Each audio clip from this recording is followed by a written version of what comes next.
கர்த்தருடைய நாமத்திற்கு மகிமை உண்டாவதாக. இந்த நாளில் நாம் தியானிக்க இருக்கிற வேத பகுதி மத்தேயு எழுதின சுவிசேஷம் 9ஆம் அதிகாரம் 13வது வசனத்துடைய பிற்பகுதி. பாவிகள் நீதிமான்களை அல்ல பாவிகளையே மனம் திரும்புகிறதற்கு அழைக்க வந்தேன் என்றார். இயேசு ஏன் இந்த உலகத்துக்கு வந்தார் அப்படின்னா, பாவிகளை ரட்சிக்க கிறிஸ்து இயேசு உலகத்துக்கு வந்தார். இன்றைக்கு பாவத்துக்கு மருந்து எங்கே இருக்குன்னு யாருக்குமே தெரியல. அநேகர் அநேக விதமான வழிகளை தேடுறாங்க. எனக்கு பாவ விமோசனம் கிடைக்கணும் அப்படின்னு சொல்லி பலி செலுத்துகிறாங்க, தான தர்மங்கள் செலுத்துகிறாங்க, நடைப்பயணங்களை மேற்கொள்கிறாங்க, புண்ணிய ஸ்தலங்களுக்கு போகிறாங்க. இப்படி பல காரியங்களை செய்தாலும் பாவங்களை மன்னிக்க கிறிஸ்து இயேசுக்கு மட்டும்தான் அதிகாரம் இருக்கிறது.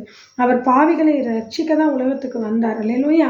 அப்போ இயேசு கிறிஸ்து எப்படி நம்முடைய பாவத்தை மன்னிக்கிறார்னா, நம்முடைய ரத்தத்தினால தான் நம்முடைய பாவத்தை மன்னிக்கிறார். எப்படிங்க ரத்தம் பாவம் மன்னிக்கும்? ரத்தம் சிந்துதல் இல்லாமல் பாவம் மன்னிப்பு இல்லைன்னு ஒரு வசனம் இருக்கு. அப்போ ஒரு பாவம் மன்னிக்கப்படணும்னா ரத்தம் சிந்தப்படணும். அல்லேலூயா. அதனால இயேசு தன்னுடைய ரத்தத்தை சிந்து நம்முடைய பாவங்களை மன்னித்திருக்கிறார். அந்த ரத்தம் எனக்காக சிந்தப்பட்டது, இந்த ரத்தத்தில் என்னுடைய பாவத்தை மன்னிக்கிறதுக்கு வல்லமை இருக்கு அப்படின்னு நீங்கள் விசுவாசித்து ஆண்டவரை பார்த்து என் பாவங்களுக்காக நீங்கள் அடிக்கப்பட்டீங்க, அதை நான் நம்புகிறேன்னு நீங்கள் சொல்லும் பொழுது உங்கள் பாவங்கள் மன்னிக்கப்படும். அல்லேலூயா. நீங்கள் விசுவாசிங்க, அறிக்கை செய்யுங்க, கர்த்தர் உங்கள் பாவத்தை மன்னிப்பார். ஆமென். God bless you.